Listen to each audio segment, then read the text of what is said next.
100 రోజుల్లో ఏం చేశారు చెప్పండి? అభివృద్ధి ఏం జరిగింది? రోడ్లు వేస్తాను అయ్యలేదు. వరద వచ్చిందని చెప్తున్నారు, ఇప్పుడు లడ్డు ప్రసాదం చెప్తున్నారు. ఈ తప్ప ప్రజలు సిక్స్ చెప్పారు కదా, దానికైనా ఉపయోగం చేశారా? అమల్లో తెలియదు. ఇంకేం చెప్పండి సార్. సార్ దేవుడిని ఎవరు నమ్మినోడు ఎవరు చేయడండి. ముస్లిం అయినా హిందూ అయినా ఎవరైనా దేవుడు అనేవాడు అందరు సమానమే సార్. అంత నీతిమాలను ఉన్నారంటారు ప్రపంచంలో? ఉండరు కదా సార్. అది వాళ్ళకే తెలియాలి, మనకు తెలియదు కదా సార్. అలాగే నిన్న పవన్ కళ్యాణ్ గారు కూడా ప్రాయశ్చిత్త దీక్ష చేయడం మనం చూసాం నిన్న.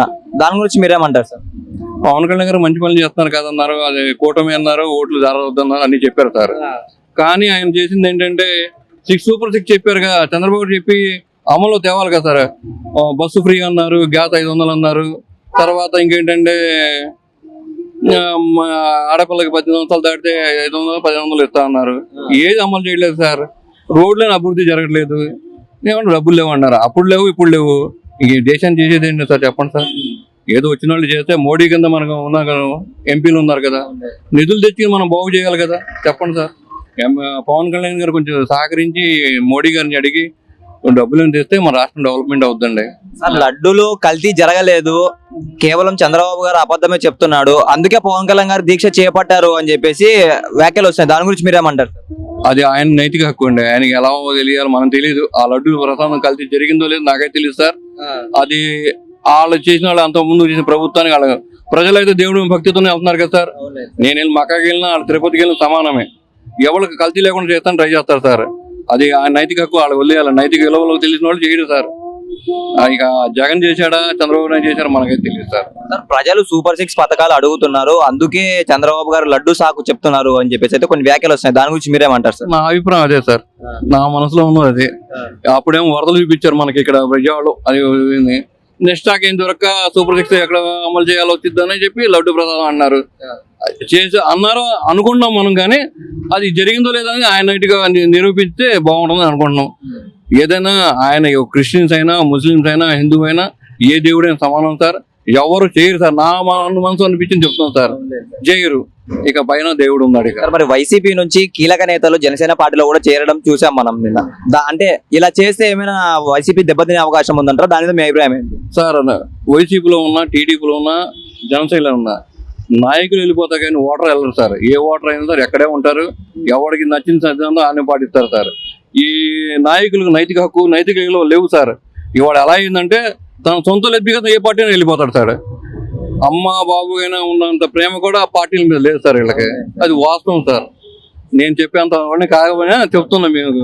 ఎందుకంటే వీళ్ళకి ఏంటంటే ఇప్పుడు పవన్ కళ్యాణ్ రేపు 2020లో సీఎం అవుతాడనే ఉద్దేశంలో పవన్ కళ్యాణ్ పార్టీలు వెళ్తున్నారు సార్. ఇప్పుడు రేపొద్దున 2029 ఆయన కొన్నాళ్ళ పాటు 5 రోజులు మళ్ళీ మారితే మళ్ళీ జనం దగ్గర వస్తారు సార్.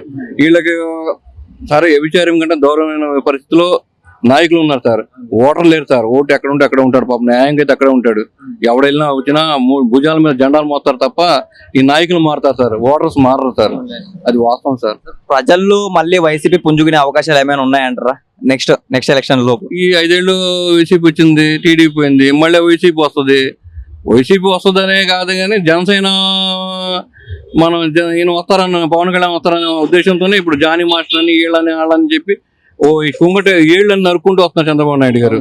వాస్తవంగా అయితే ఆయనకి డిసైడ్ చేస్తే ఈయన 2029లో ఈయనకుంటుంది అవకాశం ఎవరికి, ఆయన కొడుక్కి.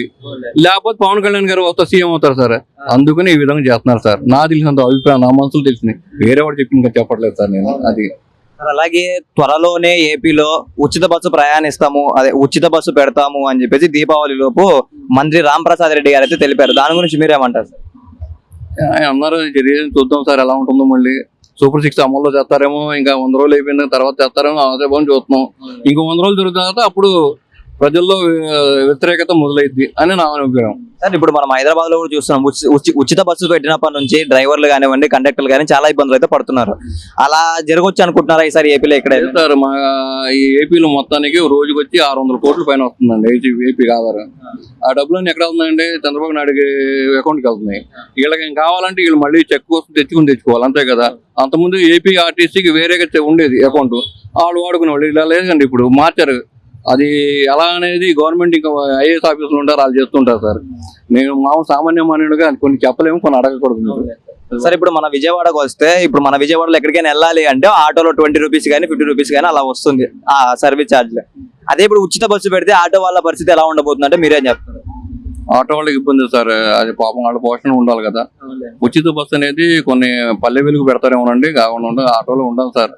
ఇప్పుడు వాళ్ళకి ఉపాధి కావాలి కదా సార్. పొద్దున్న లేస్తే వాళ్ళ ఉపాధి ₹1,00,000 పెట్టుకుని చేస్తారు. వాళ్ళకి ఎంత వస్తుంది నాకు తెలిసి 100, 200, 300 సంపాదిస్తారు సాయంత్రానికి. అన్ని మళ్ళీ ఇబ్బంది కదా. ఇది ఉచిత బస్సు అనేది ఆటో వాళ్ళకి ఇబ్బంది సార్ నాకు తెలిసి. ఆ ఊట్లో పోతాయనుకుని నా మనసు అభిప్రాయం. సార్ ఉచిత బస్సు ఒకవేళ పెడితే లోకల్లో అంటే సిటీలో పెడతారంటారా పల్లెటూర్లకే పెడతారంటారా? ఎక్కడెక్కడ పెట్టొచ్చు అనుకో మీరు అనుకుంటున్నారు? ఇలా మనసులో పల్లె వెలుగు పెడతానని చెప్తున్నారు సార్. అది ఎంత ఏం జరిగిద్దో చూడాలి సార్. నెక్స్ట్ దీపావళి చూద్దాం సార్, ఏం జరుగుద్దో చూసి మాట్లాడదాం సార్. సిటీలో పెట్టే అవకాశం ఉందంటారా సార్ ఏమైనా? సిటీ బస్ కూడా పెడతా ఉన్నారు కదా సార్. అన్ని పెడితే ఇక అన్ని ఇప్పుడే డబ్బులు లేవన్నారు. ప్రజెంట్ ఇక 600 కోట్లు పోతే వీళ్ళు ఎక్కడ గవర్నమెంట్ అన్నారు రన్ చేస్తారు చెప్పండి. దానికి కూడా ఉండాలి, అవకాశం ఉండాలి కదా సార్. చూద్దాం సార్ ఎలా ఉంటుందో. నా అభిప్రాయం అయితే ఉచిత బస్సు అనేది కొంచెం ఇబ్బందే, కానీ చంద్రబాబు నాయుడు చేస్తారు, ఆయన టెక్నికల్ గా డెవలప్ చేస్తారని నా అభిప్రాయం.